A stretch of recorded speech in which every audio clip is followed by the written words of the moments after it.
Welcome back to another episode of Health Hacks as I continue talking about the impact of stress on our health.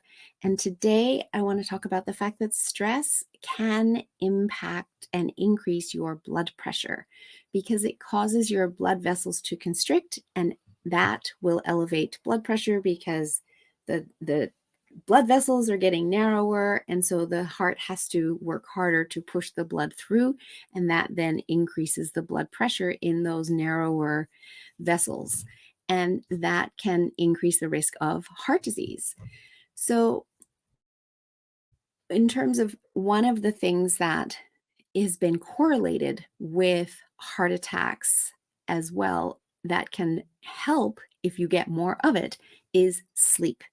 So when we get enough sleep, it allows us to be more stress resilient through the day. And we all, as human beings, as adults, need between 7 to 9 hours of sleep every night.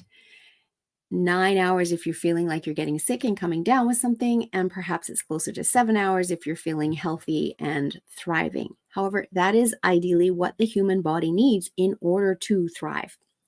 And many of us aren't getting that much sleep.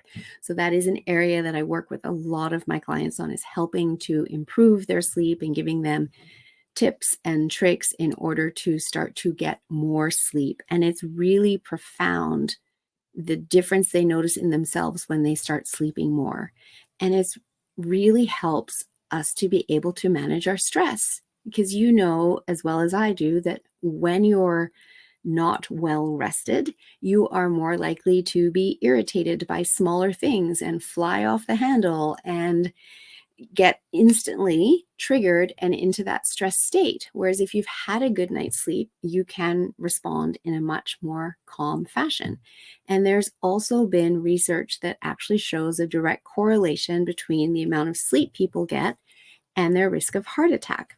And we see that every year when we go on and off daylight savings. When we go on daylight savings, we lose an hour's sleep at night.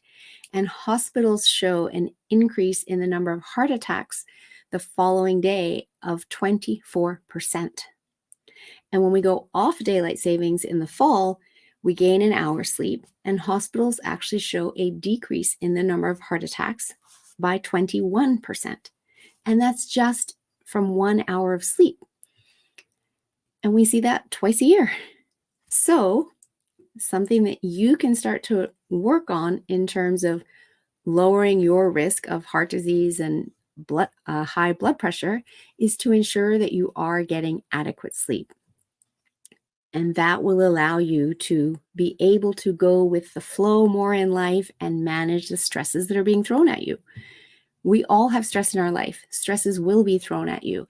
It's a matter of how you handle them. And the more capable you are of handling them, the less negative impact they have on your body and on your health. So if sleep is something that you need support with in terms of improving your sleep, I have a 6 steps to better sleep self-guided course that you can take. I'll drop the link to that. I've recently added to that a sleep meditation, and I also have many other tools that I can share with you. If that's something you'd like to know more about, please feel free to reach out to me, melissa@yourguidedhealthjourney.com. And happy sleeping.